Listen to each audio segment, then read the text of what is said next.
I hope you don't get the sickness.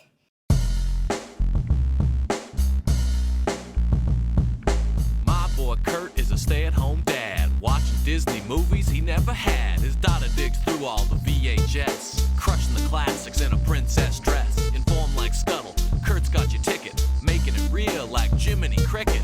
Most off the Captain Hook, but if the Tweedle dumb, he'll be taking more shots than Bambi's mom. Leaves him raised like Simba, or cracked like the beast dishes. He'll show you a whole new world, you won't need 3 wishes. Stay-at-home Disney dad.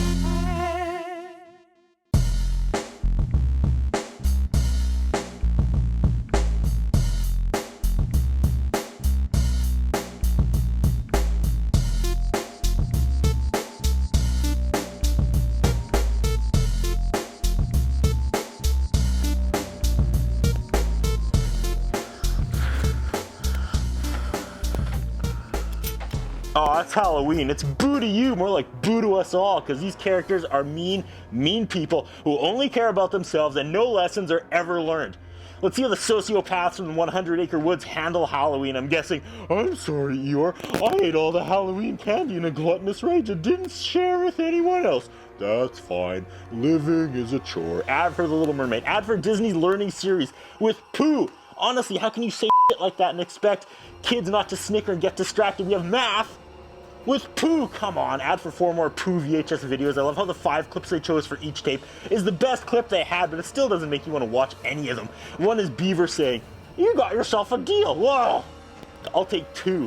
WWF 90s pay-per-view music bed signals an ad for the toys who saved Christmas, and now it's time for our feature program. Once a year, as October breezes bluster, there comes a most peculiar night. Great rhyme off the full marks. We're off to a good start. It's Halloween. I love Halloween, and I cannot stand Winnie the Pooh, so we shall see how these two collide. Pooh is dressed like a bumblebee and stuffing his gluttonous face with honey.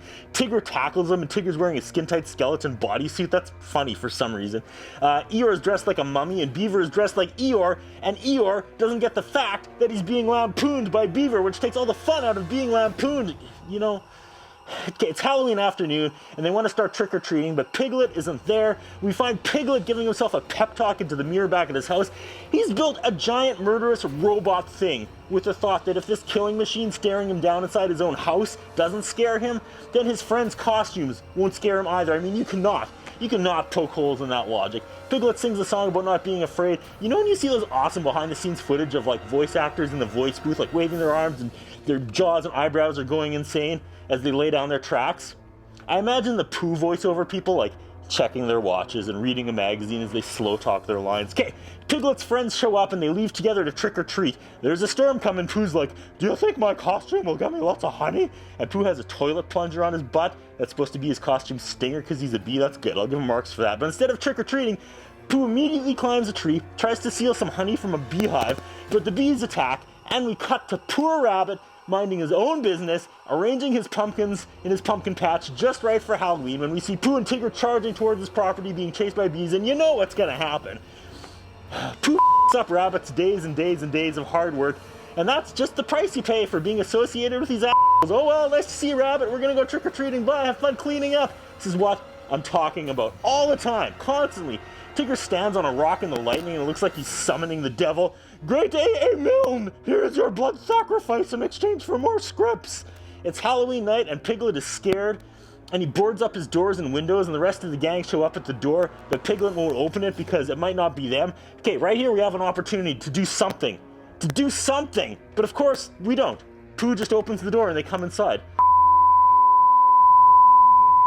Defeated, unbroken. Piglet doesn't like Halloween, we know that. He doesn't want to go, so everyone says, "Kay, it's canceled. We're not going either." This is the Hollow Wasn't. They make Piglet feel guilty and leave anyway. Why can't Piglet just stay home while the rest of them trick-or-treat? Why is everyone so mean? So they don't go trick-or-treating, they go home. Piglet ruined it for everyone for no reason, but that's Pooh logic.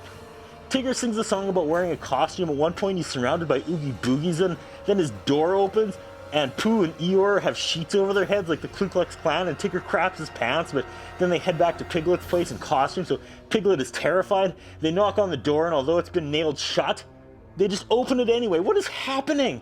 We cut to Rabbit, who has just spent all day fixing his pumpkin patch, so you know more destruction is coming his way. But instead, Rabbit falls asleep and he bumps his cart, which rolls down the hill and hits Piglet into his butt. There's a lot of moving parts there. Piglet screams and takes off running into the woods. Tigger and Pooh and Eeyore are scared of the dark when they go into the woods, and they think they're being terrorized by spookables, so they put their costumes on to spook the spookables, but instead, they spook the mole thing. Piglet shows up, Pooh gets caught in a tree and needs help.